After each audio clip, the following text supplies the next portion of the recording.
Here's one of the greatest things to develop in your lifetime, and that's influence.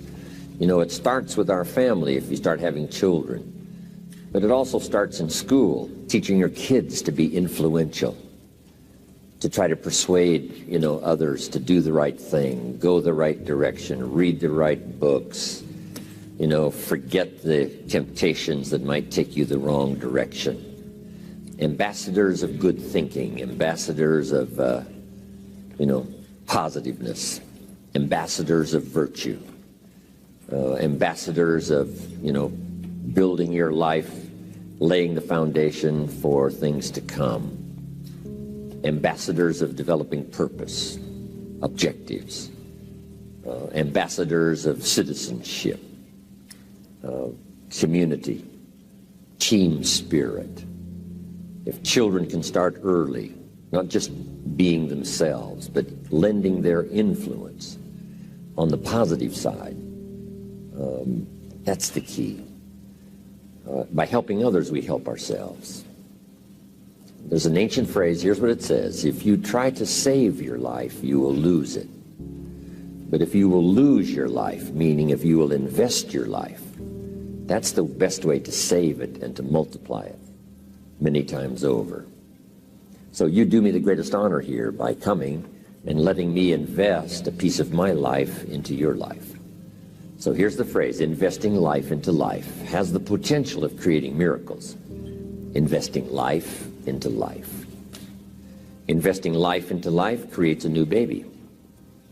But investing life into life with ideas, information, association, influence can create enterprise, can create a corporation, can create a business, can create a movement, can create something that benefits many more people than just those few that might have invested in each other's lives. So this is the grand opportunity for me. It's why I'm here, really, to make another investment. And I do it gladly. And yes, you know, air travel is a little difficult, and you know, by the time you stand in line and pack your bags and check into the hotel and check out, traveling around the world is really hard work. For me, lecturing is easy. I call it work so that I get paid, you know. So, but this is the easy part. Really, traveling is the difficult part. Trying to get somewhere. I love to be there, but you know, getting there takes a push. And you have to exert, you know, some good effort and positive thinking and everything else, right, to finally get where you're supposed to be. So that's the hard work.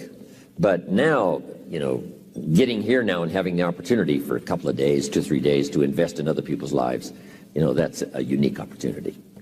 So that should be one of your goals, is to be valuable enough to invest in somebody else's life, starting first if you're married with your children. And then invest in each other. Marriage and friendship, these associations are a chance to invest in each other. A business enterprise. Bill Bailey and I have been involved in other enterprises, but the enterprise, you know, fortunately was successful, and we had a chance to affect a lot of other people's lives. But guess what happened over those years, and which continues to today? We continue to invest in each other. I come up with a great idea, I get on the phone, I call him. He comes up with a book he's read, just said, this is a masterpiece, you've got to read it. So we have this chance to invest each other. And while we walk the farm country of Kentucky, we invest in each other. We walk the beaches of California. He helped me design a little cassette. Here's what it's called: How to Kick the Worry Habit. And Bill Bailey helped me to put that together. We'd walk the beach, and he has a habit of grabbing your arm when you're walking and talking. So he would grab my arm until this one would get sore, and then we'd trade places so he could, you know, grab the other arm for a while we're walking and talking. But a chance to contribute to each other. And what I share with him, he shares with others, and what he shares with me, I share with you and others around the world. That contribution of sharing with each other, being influential, leadership, making a contribution to someone's life that no telling how far it may go from the time it starts. So I'm just delighted to be here. Thanks to all of those who've made a contribution. We're going to have lunch in just a few minutes, but let's get started on goal setting. If you're ready, let's say, I'm ready. Ready.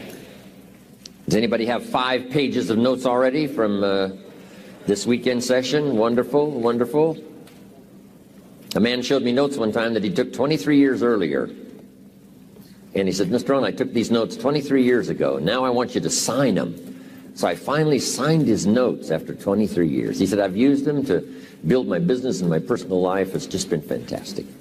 And he said, when I took these notes, I was 18 years old. Incredible. So make this note now. You never know who's in the audience.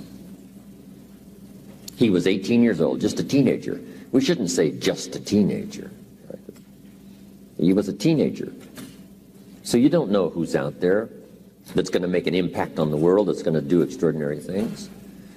So here's what you must always do. Always be sincere and always do your best, no matter who you talk to, because you just don't know.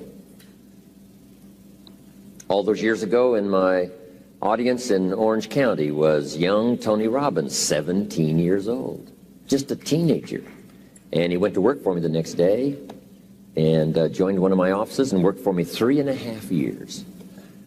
And finally, at about age 20, he ran one of my offices, helping to promote my seminars back there. Incredible, 17. So the man who had me sign his notes was 18. About the same time I met Tony, I was doing a seminar in Los Angeles, and in my audience was a young man, 19 years old. His name was Mark Hughes. And Mark Hughes started an incredible company called Herbalife. But these were teenagers now. Mark Hughes, 19, Tony Robbins, 17, the man whose notes I signed, 18. So it's incredible. You just don't know who's there ready or when the timing is right. And I've just hoped that this weekend was the right time for you. So it's a chance to never be the same again after this weekend, only by choice. You know, by choice you can still go do the same old things. But if this weekend has touched you by what you've heard, the communication from several voices, it's been important. So jot this down. It takes more than one voice to help us to see, help us to think, help us to make decisions, help us to evaluate. It takes a variety of personalities, messages, points of view, the weight of experience. If it comes from several sources, it can be just incredibly valued when you sum total it. And I'm just happy to be part of this sum total of good voices for the weekend. Okay, let's talk about setting goals. When I first met Earl Schoaf, not long after we had met each other, he asked me, Mr. Rohn, maybe here's one of the best ways I can help you. He said, let me see your current list of goals and let's go over them and talk about them. He said, I've got the experience. And he said, let's do it. And I said to him, I don't have a list. He said, wow, you don't have a list of your goals? I said, no. He said, well, if you don't have a list of your goals, he said, I can guess your bank balance within a few $100s, which he did. And I thought, isn't that something? Then I said to him, you mean if I had a list of goals, it would change my bank balance? He said, drastically. So that got my attention. And all those years ago, I learned how to set goals. And so we want to talk about that today. And we're just going to get started before lunch, and we're going to finish after lunch when we come back. But now let's make these notes now on setting goals. The promise of the future is an awesome force. We look back for experience, but we have to look forward now for inspiration. And what gives us inspiration to get up in the morning and do our job, learn skills, develop all that we can possibly be, is the promise of the future. And it can be so powerful that it can overwhelm any adversary you might have, any difficulties you might have. Here's a key phrase: reasons make the difference in how your life works out. Reasons make the difference in your appetite and zest for taking on the challenge, doing the job, becoming successful. Mr. Schoaf said, if you have enough reasons, you can do the most incredible things. You can get through the most difficult day. You can overcome the most unbelievable challenges if you have enough reasons.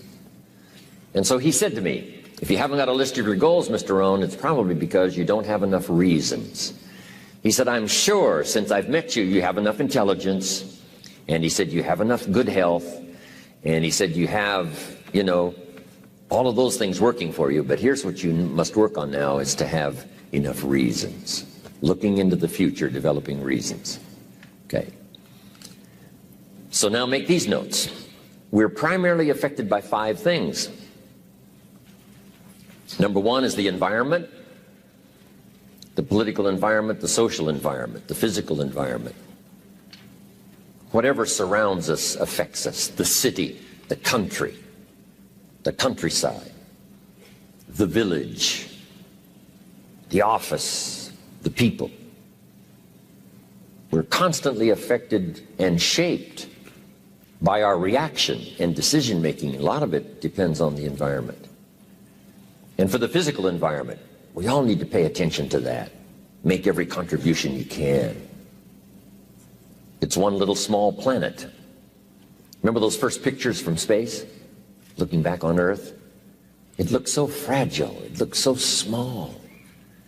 We thought, wow, so many people live there. How can that be? We must take care of it. It's, right now, it's the only planet we got.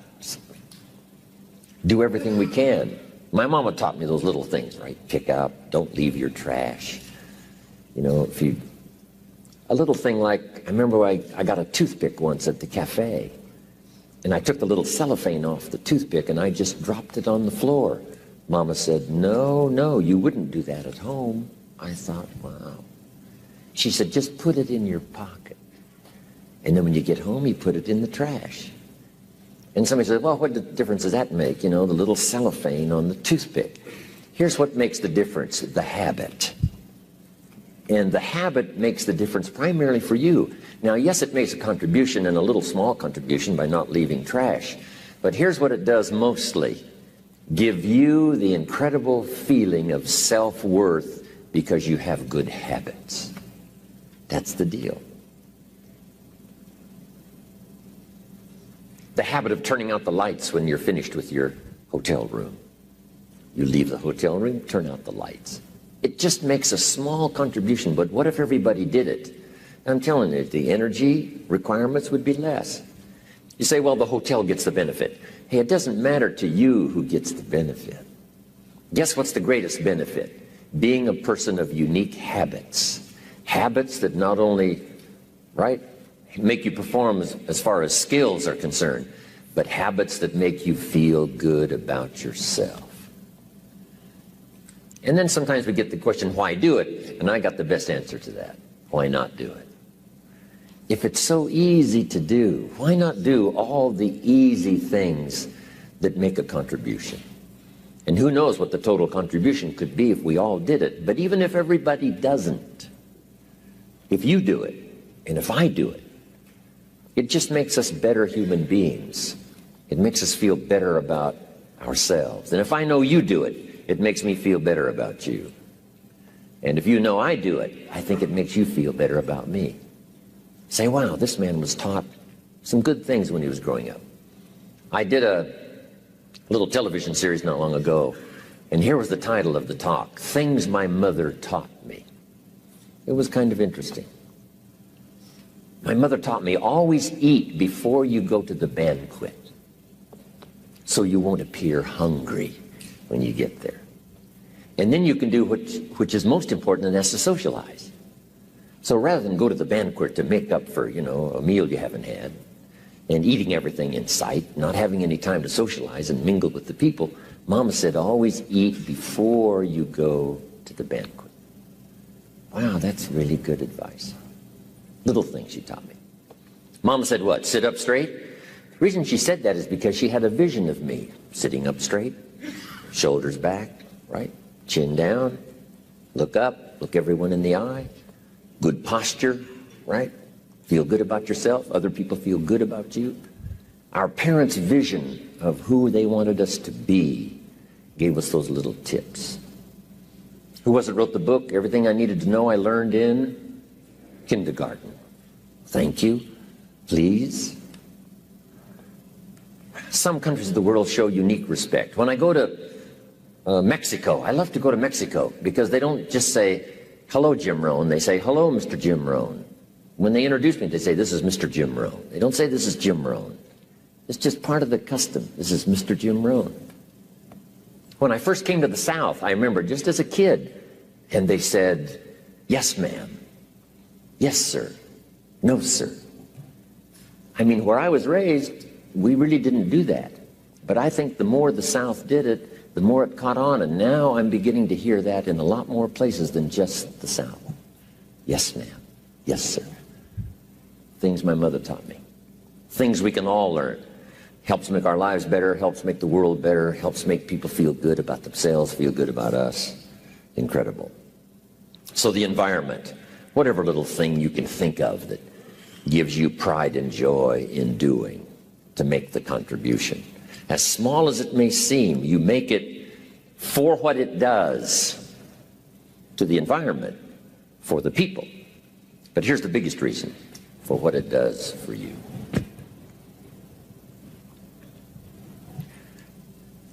I want to be the best I can possibly be at delivering the message of good words. So we keep working on our skills to be the best we possibly can. Now let me get back now to setting goals. First, we're affected by the environment. Next, we're affected by events. Some events affect us all. Some affect the world regionally, nationally, or by the state or by the community. But some events affect us all. How many of you go back to the Cuban Missile Crisis? How many of you go back that far? Go ahead, admit it. This is okay. You're among friends here. Okay, quite a few of you.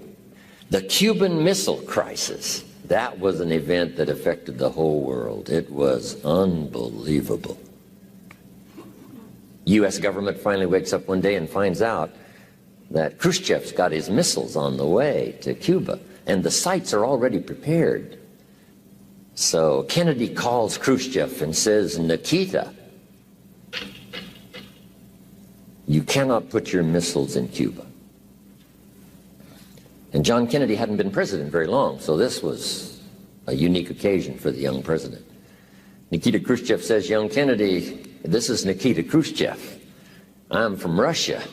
And I promise you, sir, we will put our missiles wherever we please. Now people are starting to dig their bomb shelters, right, in the backyard. Things are starting to happen. Next call. John Kennedy calls, Mr. Chairman, Mr. Khrushchev, you cannot put your missiles 90 miles from Florida. That's impossible. Mr. Khrushchev says, well, young president, I must inform you, the ships are already on the way. Wow. Now we're getting nervous. Next call. John Kennedy calls Mr. Khrushchev and says, Mr. Chairman, I promise you, sir, this is such a serious matter, we will not let your ships arrive. Whoa. Khrushchev calls Kennedy, said, Mr. Kennedy, you must think this over, because if you mess with our ships and stop them on the way, it means war. Last call. Kennedy says, Mr. Khrushchev, I must assure you, sir, and this is for your sober consideration, if it is war, Russia will cease to exist. There won't be any more Russia. Last call. Dean Rusk, Secretary of State at the time, put it, I think, very well. He said Kennedy and Khrushchev were staring at each other, and fortunately, Khrushchev blinked and decided he better take his missiles and go back home. And so ended the missile crisis. But it was tense times. I mean, we were having exercises we went through in school, right? Getting under the desk and hiding somewhere. Those were tough times. So some events affect us all.